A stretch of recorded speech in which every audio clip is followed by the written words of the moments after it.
Happy Sunday everyone. I hope everyone is having a lovely weekend. I'm currently at home just having a chill day, but I actually wanted to get around to filming my art vlog, which I was supposed to do I think the weekend before. I don't remember, everything's a complete blur. God, excuse me. Yeah, I wanted to get around to filming my art vlog since I was supposed to do it last week. Everything's been a complete blur. I have been signed off work due to health reasons, so I actually have more time to focus on my art now, do more blogging stuff and just focus on me for a bit, so I'm really excited about that. Meaning one of the things I can actually get around to is showing you my process of how I do my illustrations. So I'm currently only using one program at the moment, which is Procreate. I'll go in a little bit more detail in the video in a second, but I am looking to expand to using Adobe products. Oh my god, what happened there? I am looking to expand to using Adobe products. Oh my god, I keep saying products. Products.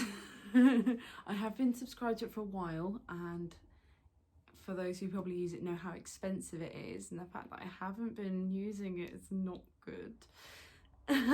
So I've got the time to actually practice. Yeah, so let's get into how I actually do my drawing. Hello, okay, let's talk about tools. So my iPad, I believe, is a second generation iPad Pro 13-inch. My fiance gave it to me as a hand-me-down when he switched to a bigger one for his work. He also bought me the first generation Apple Pencil, which goes with it. It's roughly about £80, I believe. As I mentioned before, I don't use Adobe yet. I am looking to experimenting with it, but I use Procreate, which is a really good art tool, and it costs about £9 first purchase. So looking at my first illustration, this is from the game Among Us, if anyone's played it. As you can see, it's obviously different to the original characters. I did it in my style, which was beige and neutral tones. I had a lot of fun doing this. In terms of drawing it, I used a general reference from one of the characters, looked at the shades, shapes and whatnot, and then began to draw an outline of what I wanted to do. I think the hardest part of this was deciding what to do for the background. You'll see from the time lapse in a minute that I changed a fair amount in terms of the background. For example, trying to decide if I wanted to do any script. But I had so much fun doing this, especially as it's a game I love playing with my friends. It was great fun. Forgive me if I say a lot in these videos. I'm not having a good voiceover day. Anyway, back to the video. See, started already. Procreate's great for tracing and doing different layers, especially if you're working with different textures and sizes. As you can see, I mentioned earlier I was having a real hard time trying to decide on the background, but since it was Among Us and space theme, I thought stars would probably be the best. I also changed the line colour to white as it fit the colour palette best, so it was a good one.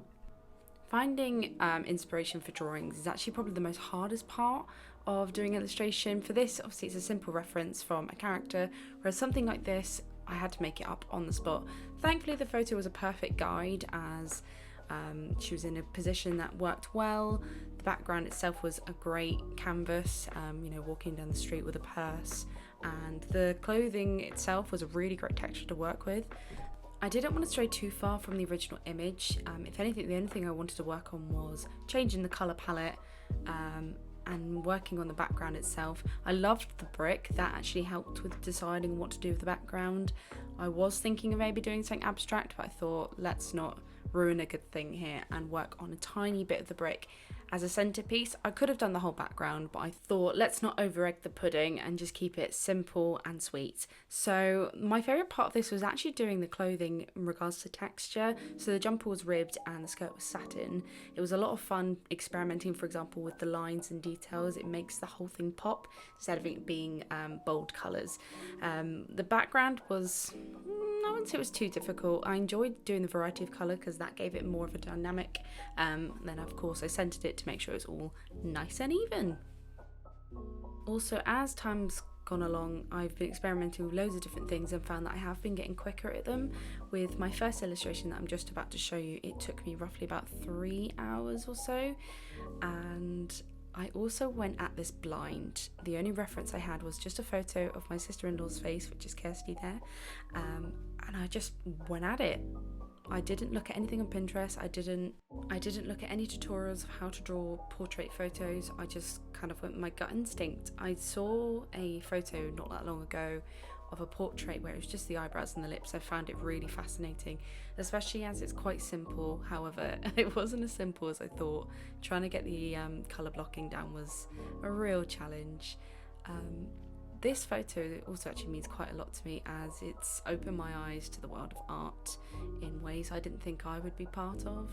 I have always been a creative person in regards to the side of acting and writing. Acting, unfortunately, not anymore after my uni experience.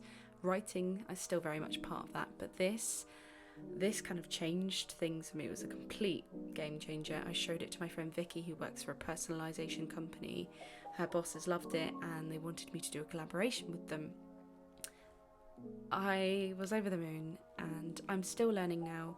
I'm going to be completely honest. I am a novice. I am not a professional. I am no way, in any way, shape or form, going to consider myself a professional, because it's all fun and I'm still learning. I'm just really kind of proud of myself, and that's strange to say out loud, but for something like this that I never thought I would do, I had a lot of fun with it, and I'm glad I got to share the experience with you. So if you enjoyed this, give this a thumbs up, and there we go, editingception.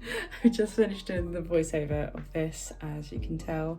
I hope you guys enjoyed the video. Sorry if it really didn't make any sense or I didn't cover a lot. I was actually kind of flapping the whole way through this, going, okay, I don't know what I was thinking or what I wanted to talk about, but it doesn't matter. You guys watched it, I hope.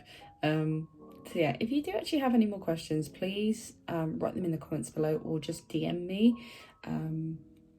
I probably want to do a lot more art videos, maybe time lapses of how I do them, with hopefully a lot more depth and explanation to them. But sorry, I'm also really shaky. It's been a long day. Anyway, I'm going to sign off, and I hope to see you in my next vlog.